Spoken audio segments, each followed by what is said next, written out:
안녕하세요, BK입니다.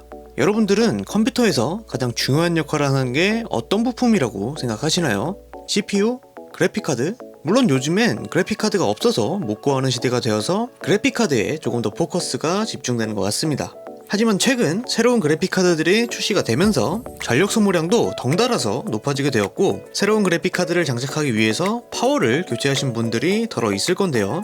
최근에 셧다운 문제다 뭐다 해서 한참 동안 말이 많았었는데, 그래서인지 파워 서플라이에 대한 관심도 따라서 올라갔다고 생각이 되는데요. 그래서 오늘은 파워 서플라이를 가지고 왔습니다. 바로 컴덕들의 머스트 아이템으로 꼽히는 커세어 브랜드의 RM1000X입니다. 이 제품이 사실 출시한 지 꽤 오래된 제품인데, 이렇게 들고 온 이유는 바로 2021년에 새롭게 출시가 되었기 때문인데요. 참고로 이 제품은 커세어에서 제품을 제공해 주셨습니다. 파워 서플라이는 PC의 각 부품에 전기를 공급하는 역할을 하기 때문에 사람으로 따지자면 심장으로 많이 비유를 합니다. 과거에는 3-4만원대의 저렴한 파워가 줄을 이뤘었는데, 그 속에는 흔히 말하는 뻥파워가 섞여 있어서 파워 덕분에 컴퓨터 부품들이 동시에 사망하는 일도 한때는 큰 이슈가 되었었는데요. 그래서인지 최근 파워 시장은 조금 달라졌습니다. 최대 90%에 달하는 고효율과 10년 이상의 AS를 보증하는 하이엔드급 파워들이 어느 정도 대중화에 안착하는 추세인데요. 오늘 제가 가져온 제품도 골드 등급 효율에 10년 무상 AS가 보증이 되는 하이엔드 파워 중에 하나입니다. 아무튼 말이 참 길었는데 바로 박스부터 보겠습니다. 박스를 보시면 아시겠지만 커세어의 대표 컬러인 노란색으로 예쁘게 빠져 있는데요. 뒷면에는 제품의 사양과 각종 인증 마크들이 있고, 최근에 재포장 이슈가 하드웨어 커뮤니티에서 화제가 되었었는데 재포장을 할 수 없게 비닐로 밀봉이 되어 있는 점은 굉장히 마음에 드네요. 아무튼 박스를 열어보면 본체와 각종 케이블들 그리고 설명서가 보이는데요. 모델명은 같지만 이전에 출시가 되었던 모델은 본체와 케이블의 전용 파우치가 각각 제공이 되었었는데, 이 부분에서는 원가 절감을 한 것으로 보이는데요. 물론 이전 모델은 무상 AS가 7년에서 2021년 버전에서는 10년으로 최대 3년이나 늘어난 걸 생각해보면 이 정도는 이해할 만한 수준인 것 같고요. 우선 케이블부터 좀 살펴보면 역시 1000W짜리 풀 모듈러 제품답게 뭐가 굉장히 많네요. 일단 메인보드 케이블 1개와 CPU 전원 공급 케이블 3개, PCI 전원 공급 케이블 3개, SATA 전원 공급 케이블은 무려 4개가 들어가 있고, 몰렉스 전원 케이블은 2개로 총 13개의 케이블을 제공해주고 있고요. 설명서는 다들 안 보시잖아요, 그죠? 자, 그리고 본체를 보면 다시 한번 비닐로 포장이 되어 있는 모습인데요. 본체의 외형은 그다지 중요한 게 아니기 때문에 짧게 보고 넘어가고요.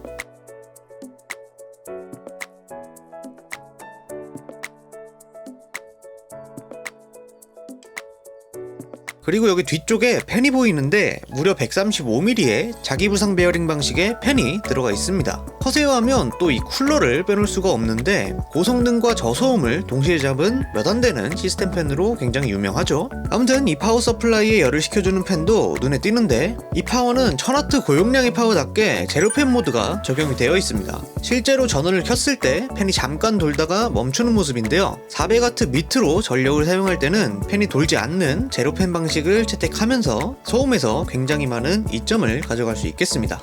일부 여유가 좀 있는 분들은 소음 때문이라도 전격 출력이 높은 파워를 구매하시는 분들도 있는데요. 물론 컴퓨터의 소비 전력보다 높은 출력의 파워를 사용한다면 파워의 수명 상승에도 도움이 되긴 하겠지만, 예산이 넉넉한 분이 아니라면 그다지 추천드리고 싶은 방법은 아니긴 합니다. 그리고 아까 말씀드렸듯이 풀 모듈러 제품이라서 조립을 하면서 필요한 케이블만 골라서 사용을 할 수 있기 때문에 1000W의 모듈러 제품이 아니라면 엄청난 선정리가 필요하겠지만, 이 부분에서도 굉장한 장점이라고 생각이 되고요.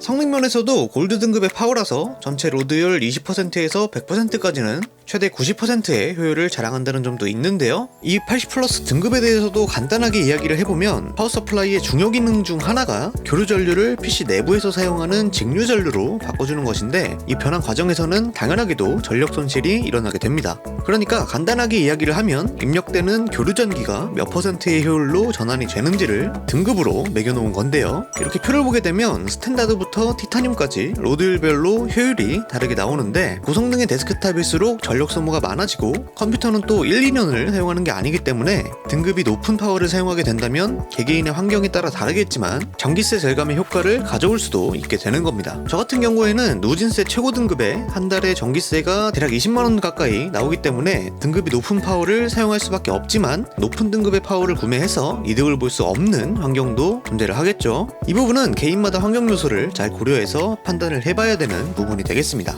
지금까지 장점만 쭉 얘기를 했는데 단점도 얘기를 해봐야겠죠.